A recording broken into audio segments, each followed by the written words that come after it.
step right up, where luxury meets lunacy, and the wedding world is our three-ring circus.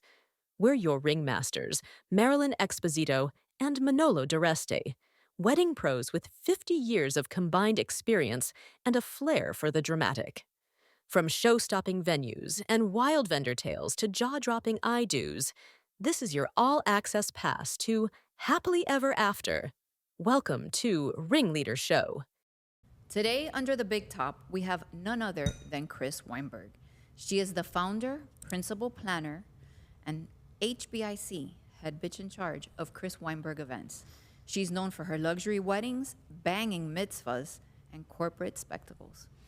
And now she's about to take center stage with the Event Summit. We're also excited because Marilyn and I are going to get to share the mic with her coming up next month, and we'll be stepping into the spotlight speaker role. So excited. Chris, welcome to our show. Welcome to the Ringleader Show. Thank you both for having me. I've known you both for a very long time, and I'm so excited to be here on your very new and interesting podcast. Hence the word interesting. So now when people hear the words luxury powerhouse, okay, luxury planner, what do they not see behind the curtain of your journey? This is your personal journey. Well, it's very difficult for a luxury client who's really concerned with their event that they're planning and trusting their event producers to imagine our back end story. It really is. Yeah. And we don't talk about it very much, but there is a very long back end story to how I got here and how my team works and operates and the many, many, many steps that go on behind the scenes. So tell us. Okay.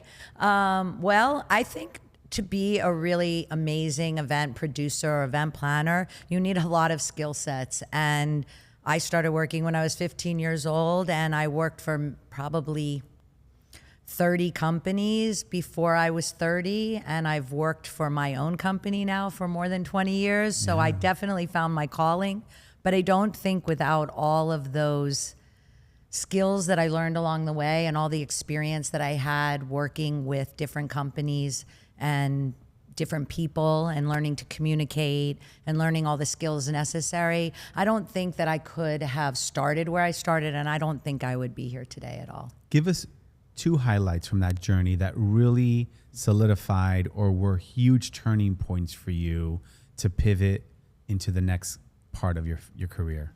Sure. The first one, I was about 21 years old. I came back from university in Boston. I was at Northeastern University, and I came back and started to work. My maiden name is Kraft, so Chris Kraft, for many people know the boat. And I started to work for a gentleman who owned the Chris Kraft boat distributorship here in Miami. And he was an amazing salesman.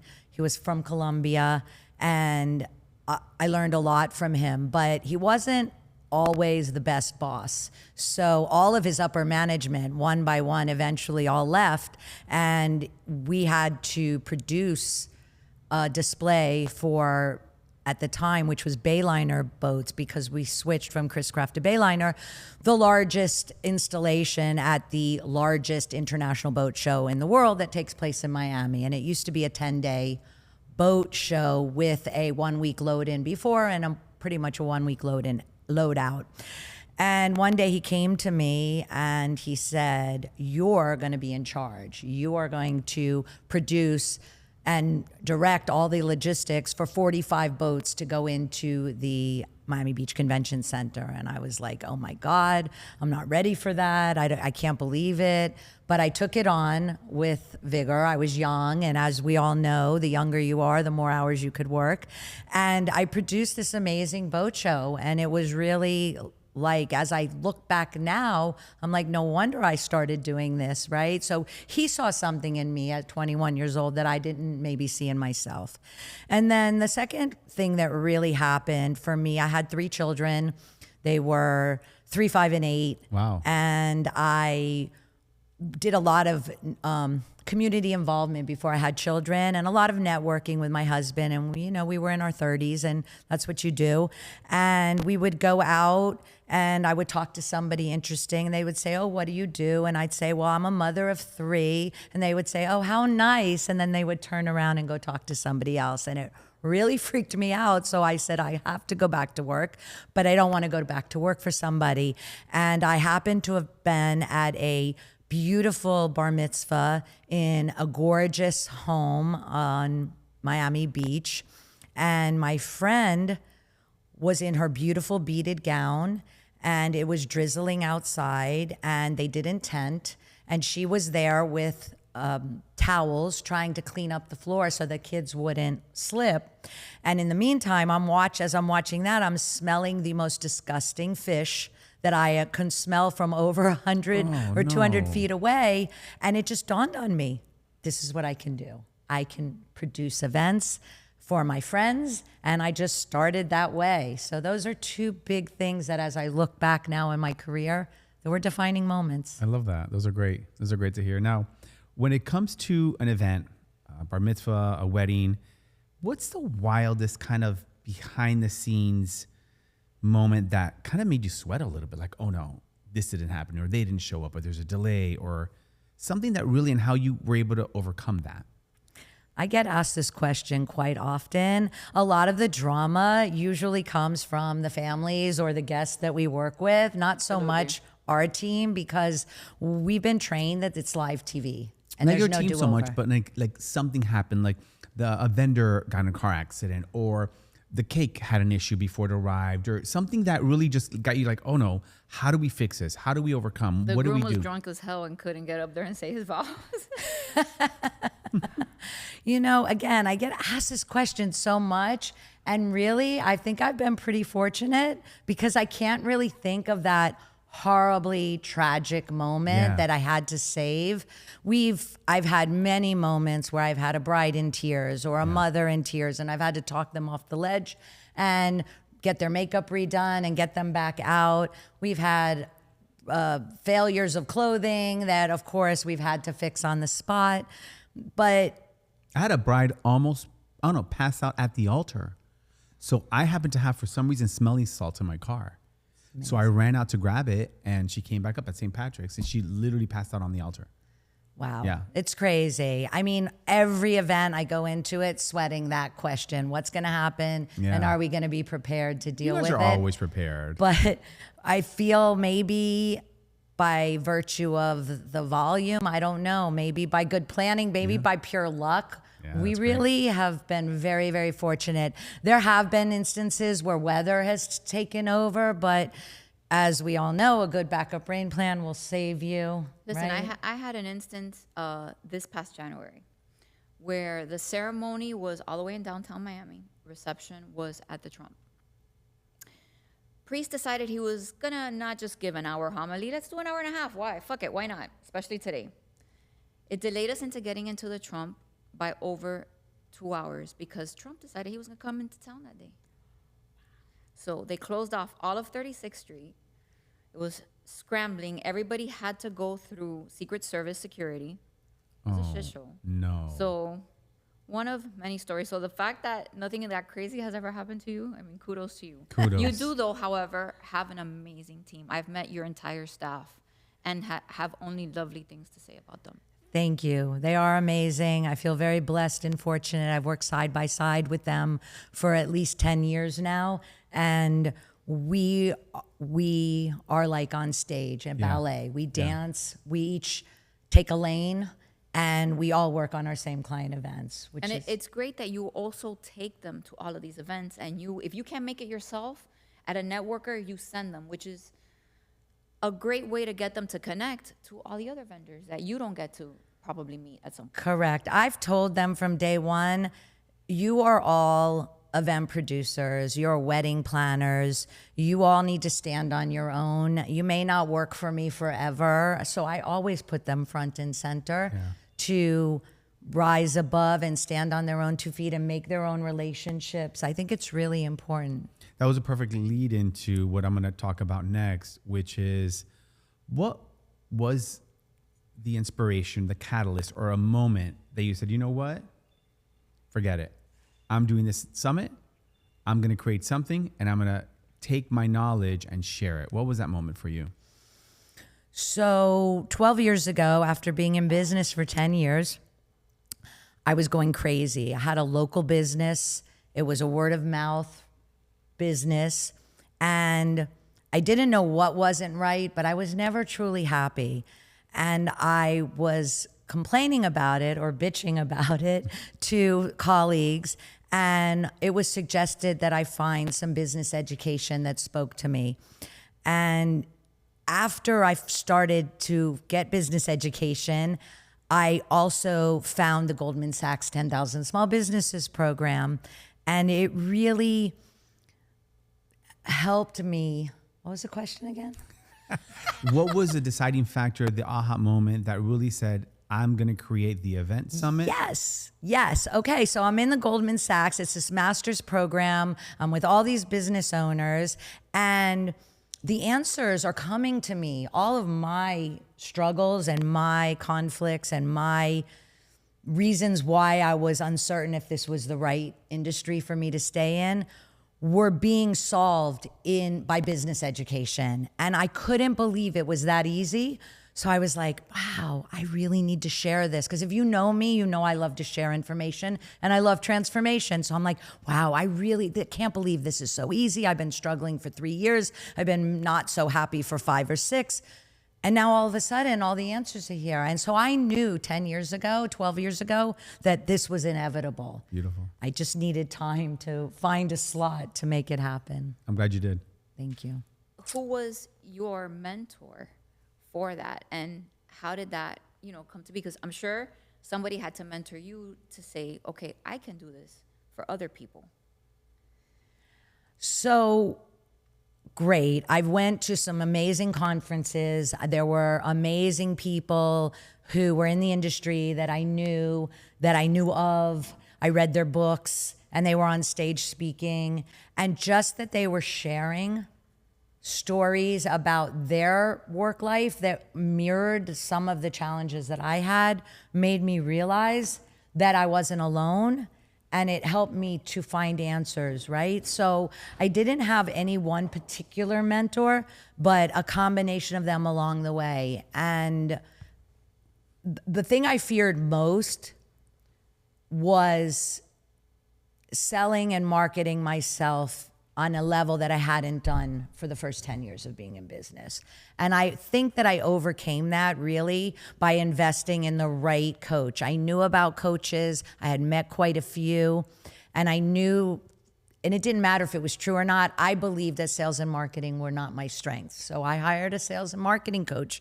And believe it or not, working for a year or so with somebody really gave me the confidence to move forward. And it was the beginning of the rest of the next 12 years, which was scaling to a team and creating systems and processes for my business, and really identifying and surrendering 75% of what I do every day, which I know as a planner, and I'm sure you do too, how challenging that can be. Of course. And it's like ripping a piece of yourself out and saying, no, you could do it. And most of us can't do that. And I mean, you and I all of us here have been in business more or less the same, 20, 24 years, give or take. Unfortunately, back then, we didn't have that mentorship. We didn't have someone that could take us by the hand and be like, this is the way you do it. We didn't have the event summit. True. Right? So if the event summit was a daredevil act under the big top, what risk did you take to make it real?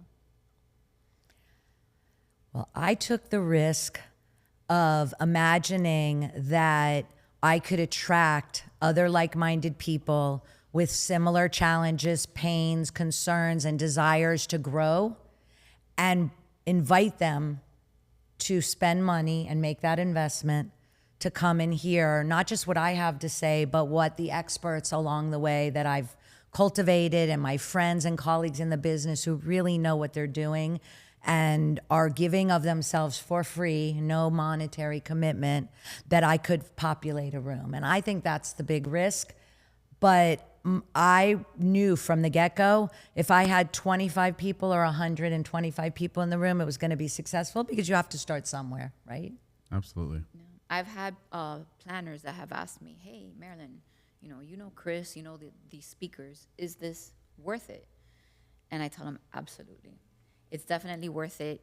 You learn so much from each individual speaker, the way that they run their business, the way that they, deal with their staff, how they talk to their clients, how they market themselves, right? Yes, 100%. That's really what the summit is all about.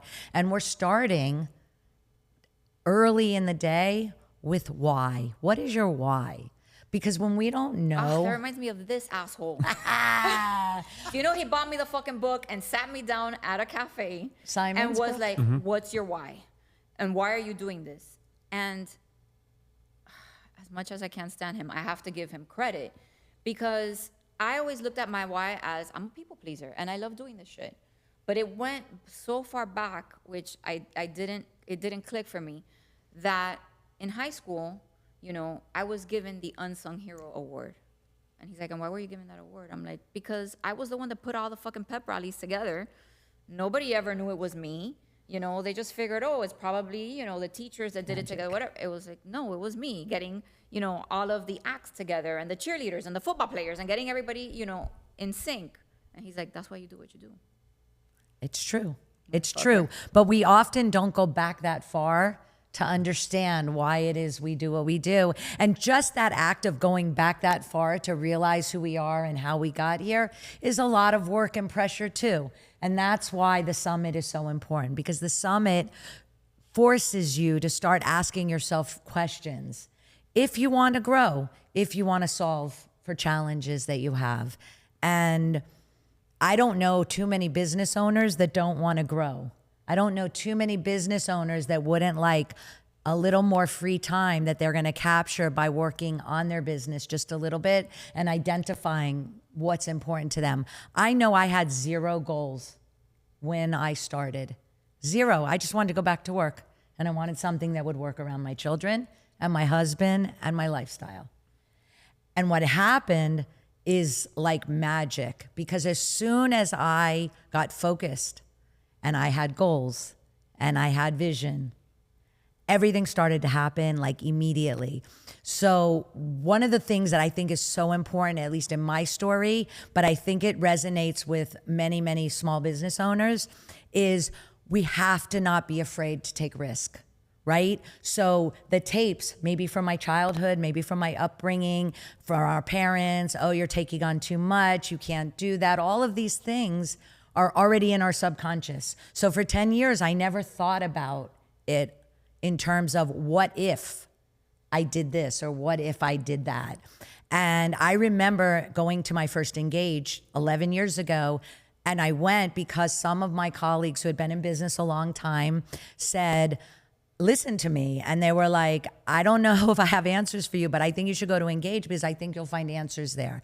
And that's really what happened. But to do that, I had to find that money that I didn't feel I had. I had to take my business credit card and risk that this was going to be worth it. And one risk led to another, which led to another, which led to me not realizing that I wasn't marketing to who I wanted to work with, which led to more money for branding and website design and coaching and all these things. And before you knew it, in less than 2 years, I was 6 figures under because I took the risk to invest in myself.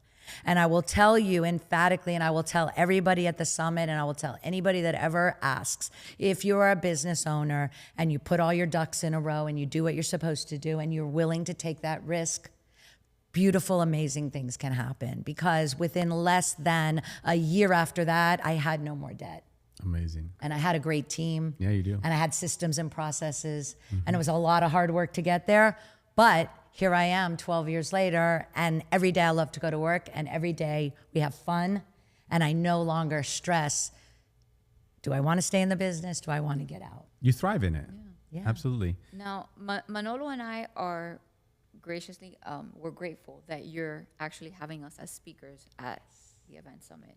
He's a pro. He fucking speaks all over, I know. all over the place all the time. no fear in the world.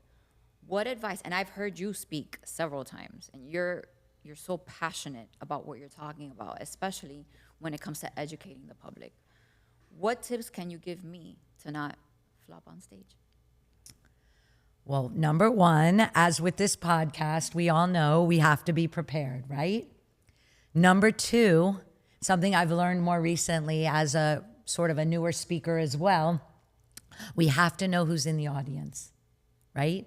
We have to know who we're speaking to. So definitely make sure you ask me who's in the audience. We all have the attendee list so we can kind of figure it out.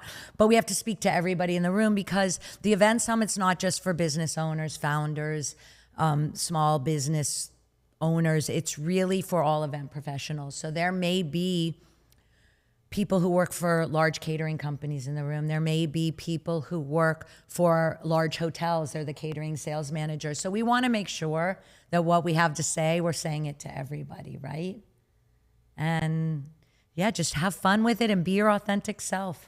It's hard, I know, because we want to be so perfect. No, she could be a super bitch authentic, yeah, all the time. But a motherfucker can slip out here and there. Oh, I don't You know, if care. you're okay with Use that, your then- F-bombs. Be yourself. It's Good. really important Good. that everyone in the audience feels connected to you. Everybody already knows I'm a bitch, so that's totally fine. She's that Okay, bitch. you're much more than a bitch. Okay, you say it how it is. Don't say No that. filter. Don't say that. So now we're going to transition to the greatest show. All right. When a client hands you a vision that you can't even imagine you're going to produce, how do you take that from a disaster to a show-stopping piece? One step at a time. Give me a mini version of your process. Yes, of course. Okay. So look, our clients have their vision, right? And it's theirs. It's not my party, my Right. celebration, it's theirs. So we have to look at it as, what do we have to start with? What are the bone structure? I did a very large event at the Fillmore, Miami Beach for clients who were doing one-in-one event only, and they hadn't been to a large event since their wedding, right?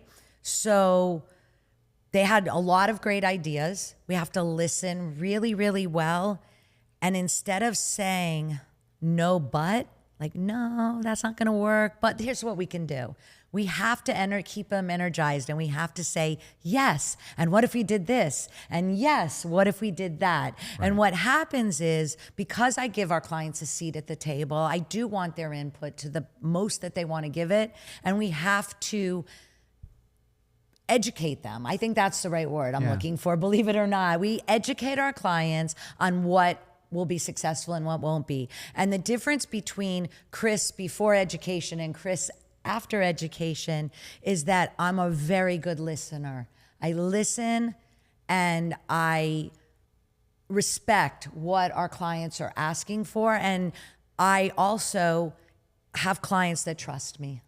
So I think that's also the biggest thing. When you're not working Right. with the right clients, sometimes you have clients that don't trust you and it's this push-pull and you're never happy. And I really feel that it's up to us, all of us in the event industry, to establish the trust with our clients from the get-go. Because if the client doesn't trust us, You're they're done. probably not the right client At all. for us. That's it. So there's a way to, yes, and Right. around things that we know aren't going to be successfully done. Right. Because they trust us, they listen to us, and we've given them other suggestions they can get behind. Have you had situations where it's a hard no, even the nicest way, but it's a hard, like, this isn't going to happen? Many. But you cannot just say to your client, no, I'm sorry, this isn't going to happen. You need explanation, obviously. You need to, the best one is for bar and bat mitzvahs. Can we fly our child down from the ceiling to the floor? No. Yes, that's a great idea, but let me tell you why it can't be done. Yeah. Why we can do this instead. Let's right? rent the Adrian Arch Center. Right. So, what backstage chaos have you already faced pulling off the event summit? I don't think we're quite there to backstage chaos yet. I will say the one thing is Well, that logistics, no. Forget logistics. There are so many people in the industry that I know that have something so amazing to offer our attendees here in South Florida that putting together the Narrowing it speaker down, list and yeah. narrowing it down, and not just the speaker list, because the event summit would not be possible without all of our partners, all of the partners who have agreed to give their time and their services and their resources to the industry. So imagine we work with a nice small group of partners and we love all talent. Imagine when you have to select one caterer when you love 4, and all 4 would be amazing. And I have to look at 3 of them and explain why I didn't come to them first. Yeah. And having these partners are my friends for many years, having them come to me and say, oh, I really wish you would have asked us to do this. Yeah. That was really hard for me, but I'm going to be really honest. Because we work at Chris Weinberg events and we produce events for our clients, and I don't want our clients to suffer, I had to put together the summit in a way that didn't tax my team. And in order to do that, and because I've done many types of marketing events for others, whether it's Party Slate or The Knot or anybody else that we can think of, right? I know what it's like to ask people. And sometimes when you ask, it's like, yes, well, what, nah, nah, nah. I didn't have any time for that. So I went straight to creative partners of mine that I knew would just say yes right away. Yeah. And next year will probably be different perhaps, but we had to start somewhere. I love it. So you're a luxury planner. I'm a luxury planner. I'm sorry, I'm authentic as fuck, so I don't mean for this to come off the wrong way. It's been a rough year for us. It's been a rough year. How do you motivate yourself to be like, listen, I didn't book the business this month, but I'm gonna fucking keep going? Yep, it's part of that risk, right? So we've all been around the block here. We've all had upturns and downturns, and we all came out of COVID with a double, triple, quadruple upturn.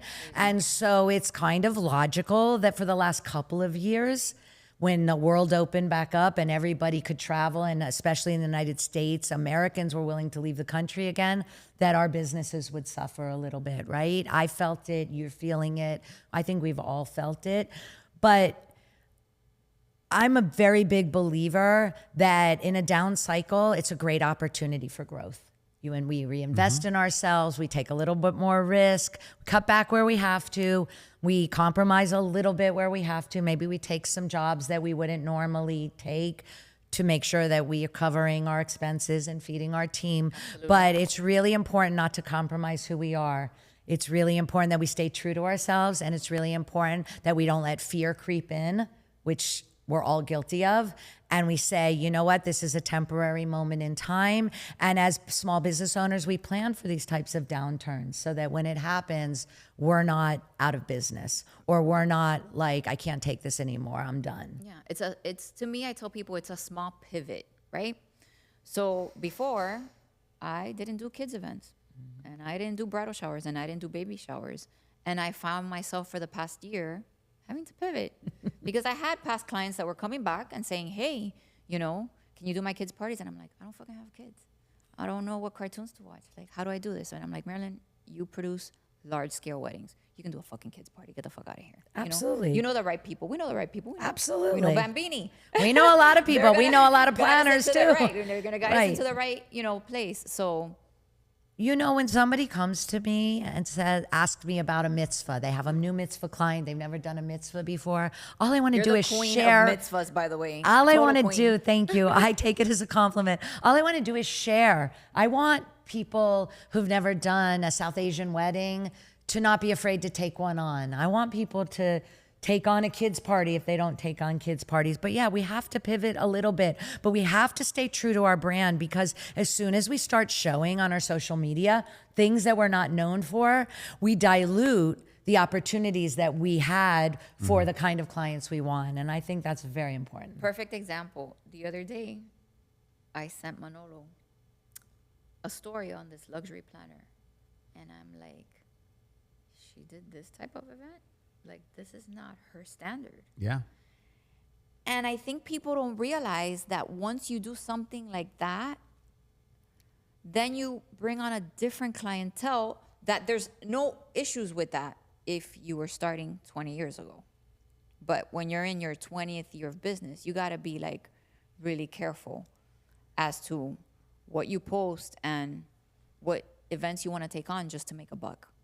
And it's hard. Like you said, there's overhead, I have rent to pay, it's hard. But we invest so much in our brand, our personal brand, our business brand, how we dress, what we say, where we show up, what we put on our social media, that those types of mistakes, without education, who would know? We would just make them, right? Yeah. But I recently I hired I hired like a speaker coach and a personal branding coach. And for podcasts, for example, I was told, and it makes a lot of sense, be very careful the podcasts you go on, because it's going to live on in perpetuity. And in 2 years from now, if you realize that you're not that person that you were, everyone's still going to look at you as that person. And it's the same thing what branding is and marketing, right? It's really important that and you know what? If she took that job, great. Maybe she shouldn't have posted it. Right. Or he, right? That's Right. all. I mean, Right. sometimes we do things for a variety of reasons that maybe it feels good for us to help a friend, right? And we didn't do it for free, but we did it for a small fee. But I say very, very cautiously, be very careful about that. My friends, a lot of my friends are in that my daughter's getting married, my son's getting married, I have $150,000, which is not chump change, or $100,000, not chump change at all. And they come to me, what can I do? What should I do? And I have to be very mindful, because I don't really work in that market so much, right? So I don't have those relationships. So who am I going to recommend to them? You right? won't help them, actually. Right, I'll hurt them. You'll hurt them. Exactly. So my advice is more limited to things that they might not be thinking about. But the very first thing that I tell them is you need a planner. You must have a planner or somebody day of or something to help you out. And we have to stay in our lane, and a lot of, I think this is important to know. I started in luxury. It's very difficult to jump from one to the next to the next. It's not impossible. But every time you scale up, you lose your clientele. Exactly. And then you have to lose the clientele again. Exactly. And then gain new ones. So it's a cycle and a step up. And it's a fear. So you would have to be willing to accept that maybe you'll have a little slower business for a while, Right. but you're going to be in a different next market and you will get there, No, right? and not only that, once you're in that luxury market, you're accustomed to making X amount, and having the help and being able to produce, these grandeur events.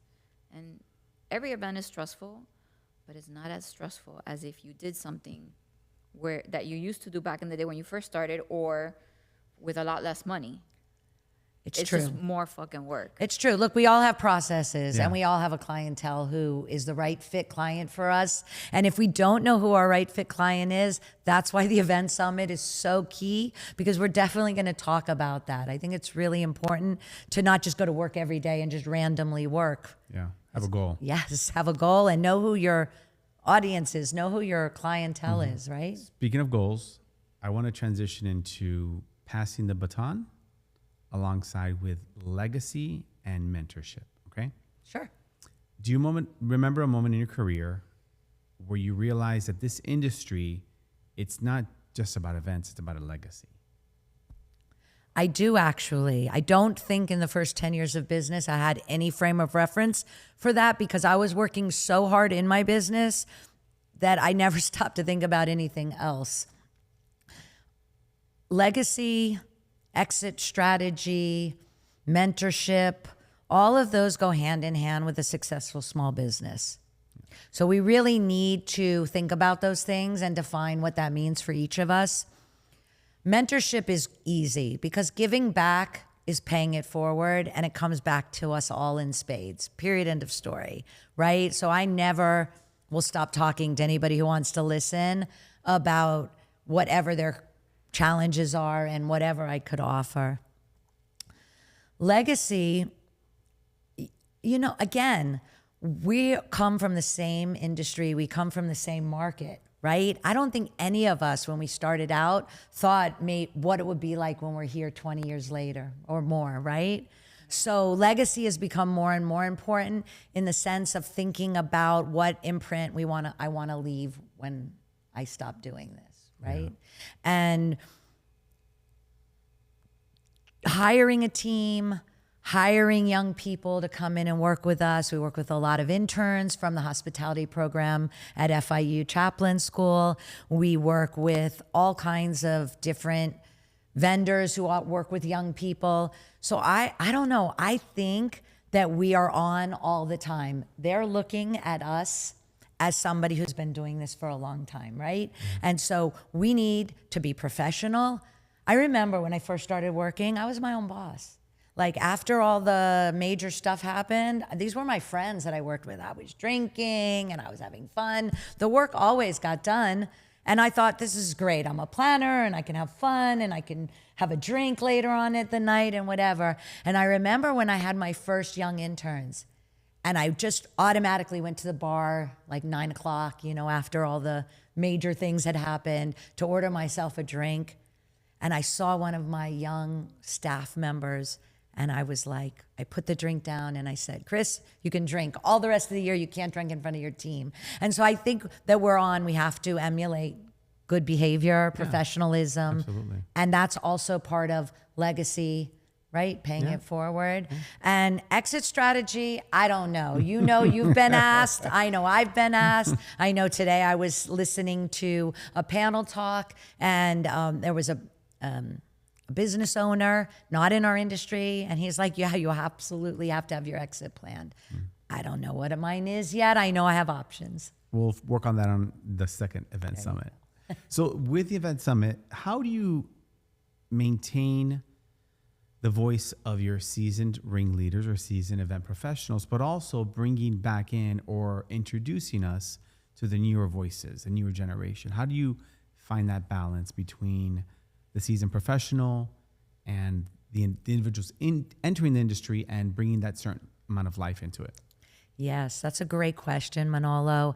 I believe it's really important that we don't speak at our attendees, that we consider us all like to be in one big circle and we're sharing and we're connecting with the audience and we're checking out if there's heads nodding and things like that. I think it's really important for us to all of the speakers, that I chose all of the speakers because you all are seasoned, you all know what's going on, right? And you've all worked and mentored others. So I think it's really important that we try to get into the minds of who's in the audience and speak from the position of where they're at, if that makes sense. Absolutely. I love that. And Sorry. no, please. Oh, what? You're Sorry. cuter. Sorry. Speaking of the event summit, when the event summit is finalized and it's going to go perfectly well, what do you want the audience to be buzzing about? I want them to be so excited that they took at least one thing away that they're going to do right away that's going to begin to transform their business, because that is exactly what happened to me. It's what's happened to many people I've spoken to that have gotten business education. And I don't know if either of you have ever been in therapy before, but to me, I have been in therapy because I wanted to be a great wife. I didn't want to blame my husband for things. I didn't want to yell at my kids for a variety of reasons. I'm like, I don't know how to stop this behavior, but I need professional help, right? And I got some tools to help me be a better human being and to be more compassionate and to listen and not to be so snap rash, judgy or whatever it is, right?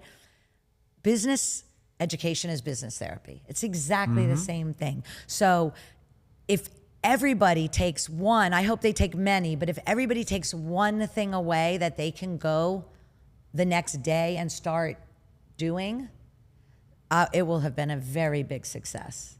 Yeah, everyone takes away an aha moment. An aha moment, and then maybe the next time they get education somewhere else because they learned. Listen, it's real. Change is so hard. We all know that, right? Even getting hired by a client is hard. They have to hear your name like sometimes 7 times before they finally come to you. And we didn't even know that they heard our name 7 times. They're like, oh, you're the best. Yeah, but if day one, they would not have hired you, right? They had to hear from 7 other people. Absolutely. So our human brains are like, I agree with what that person is saying. That makes a lot of sense. But not ready yet. Unconscious fear, unconscious willing to take risks. It was me too. I don't have the money. How am I going to hire it? I know I have to scale and hire a team. How am I going to hire a team? I can't charge any more money. All of my competitors charge this. If I charge more, nobody's going to hire me. Yeah. Right? That fear. So it took a long time, a few years to like start to figure most of that stuff out. But strategy, we talked about, goals, plans, processes, systems, all these things that no creatives ever want to talk about are the key to solving all of our pain and allowing all of us creatives to be the artists we are and do what we do. And because I know that so emphatically, that's why I made the event summit. That's what I want people to know. We're super excited about it. So excited. It's going to be fantastic. All right, we're on to our next section. It's going to just be quick fire questions. Easy, easy, easy. Give us your biggest bride or groomzilla moment that you've survived. I've survived a stripper bride. What does that mean? She was a stripper. Okay, and? she was marrying a man with a lot of money. Okay. And she was literally the stripper bride. She wanted Okay. to wear the platform heels. At the very least. Her second dress that she changed into was above her crotch line. Amazing. And no matter how hard Sam and I pulled, Sam is a woman, so we were all women in the room. No matter how hard we pulled, that thing kept creeping up. When I finally sent her out the door on her second outfit change, and then I followed her a few minutes later, she was on the cake table, laying all the way out on the cake table with her whole hoochie showing and like 7 cakes around. And she was pretty much saying, eat me. Eat me.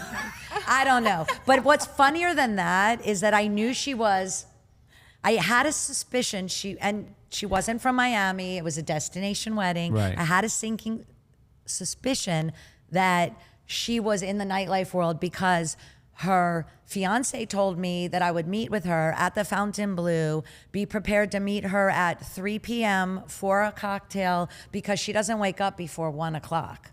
So 1 o'clock wake up, 2 hours to do You the didn't makeup. retire her? It lasted wouldn't- 6 months. Oh, there you go. Speaking of, But on the way out, when I said goodnight to her and left her with my team in very good hands, and they were just about on the way to the after party, she kissed me. She thanked me so much. She hugged me and she said, I'll see you at my next wedding. she knew. True that. That's She crazy. knew. And then she told me 6 months later, he ghosted me. And I was thinking to myself, this wedding was never going to last Ever gonna no happen. matter what. Ever gonna happen. Yes. All right, now give me your dream wedding to plan for anyone in the world. Well, without including celebrities. No, including celebrities. No, we want celebrity. Okay. Yeah, well, yeah. who wouldn't want to plan Taylor Swift's wedding? How fun would that be? Am I the only one that can't stand the bitch? No, I don't would even. not. I don't even. I don't know her, but I would I want don't to do even- it. The only reason I would want to do it is because of the football. No, and no, all no. the football. I don't even, care about I don't listen football. to her music. I can't sing her songs. I'm just saying they represent the generation of today. They do. They represent the fun. She's for sure gonna set some trends. Absolutely. Like, I'm more interested in a client like her than I am in like an influencer that you know is going to be in Vogue magazine. Right.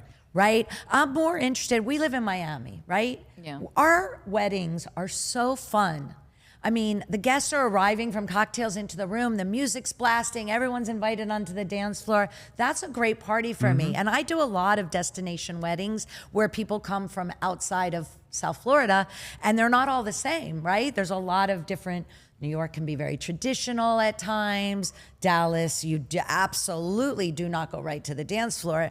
My team's like, why is everybody sitting? Chris is going to be so mad. And they come running to me. I'm like, listen, this is how they do it in Texas. All right, we're going to do Texas because the band even knows they were from Texas. So we're just going to wait 20 minutes and then they'll start dancing, right?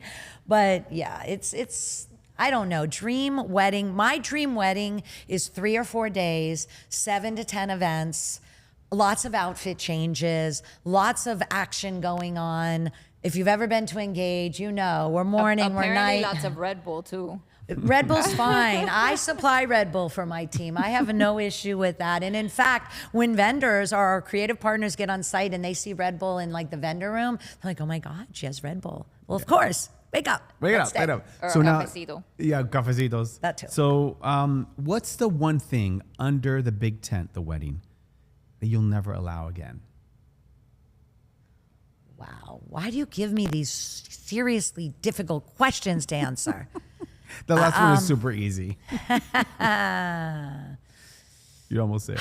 Well, there are things that I wish I couldn't allow that I have no control over, like the father of the bride's speech. Like, what's with the 30-minute Fuck, girl. speech? Listen, Manolo and I did a wedding. You remember? 45 to 50 minutes. I kid you not.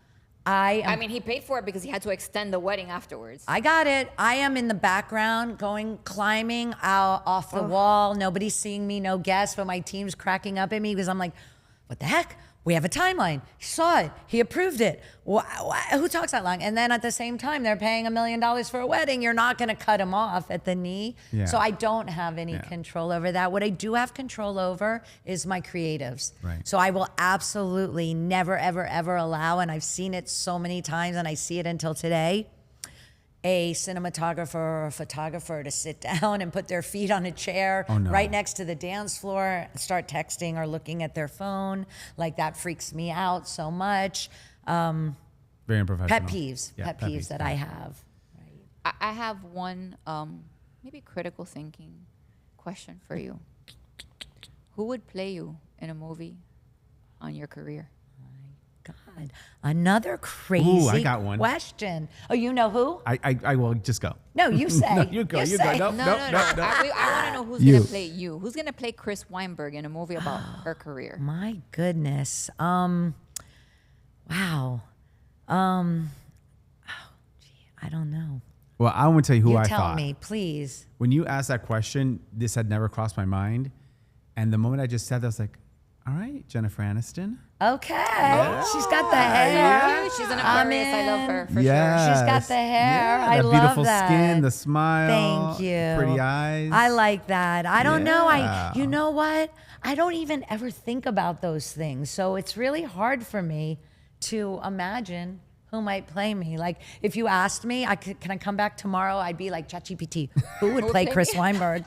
We can't do that. We all No, ask Chatty all those questions. I know, but you know, it's crazy. I don't really think about it so much. But what I do think about is the importance of the professionalism of our industry, because today's luxury, high-end luxury clients, they're not our friends, okay? But we need to relate to them and they need to relate to us. Correct. And they need to have confidence in us and they need to trust us, and that comes with professionalism. That comes with understanding about food and different kinds of libations, you know, and what good entertainment is and what, you know, it means to get answers right away. Like, when we all started, and it's all over the country, but when we all started, there was so much talent out there and we worked with whoever was talented.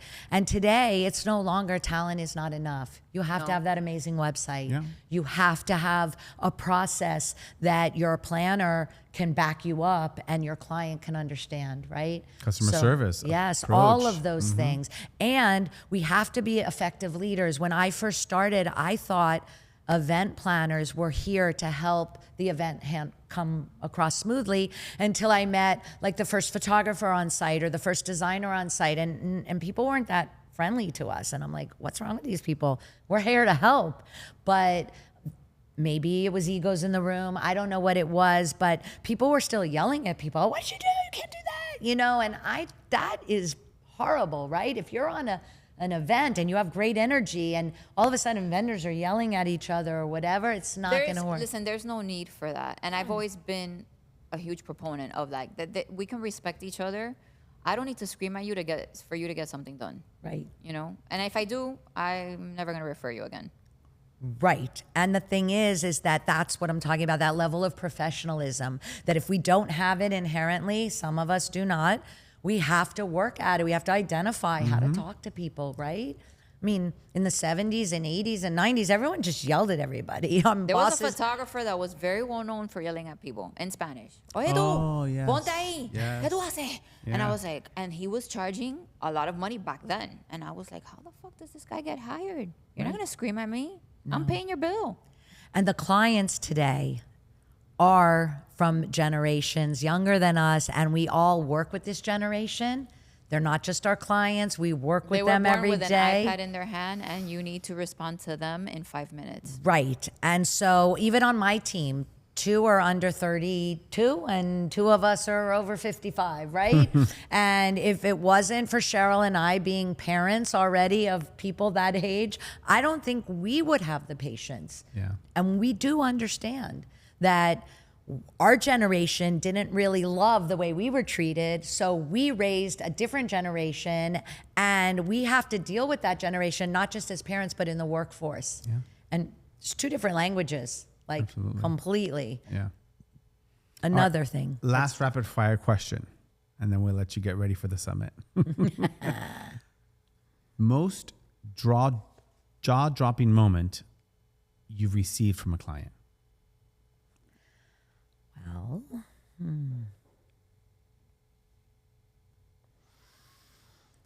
Okay, that's a good one. I know it's a little shallow, but I'm just going to say it. I don't often get gifts from clients.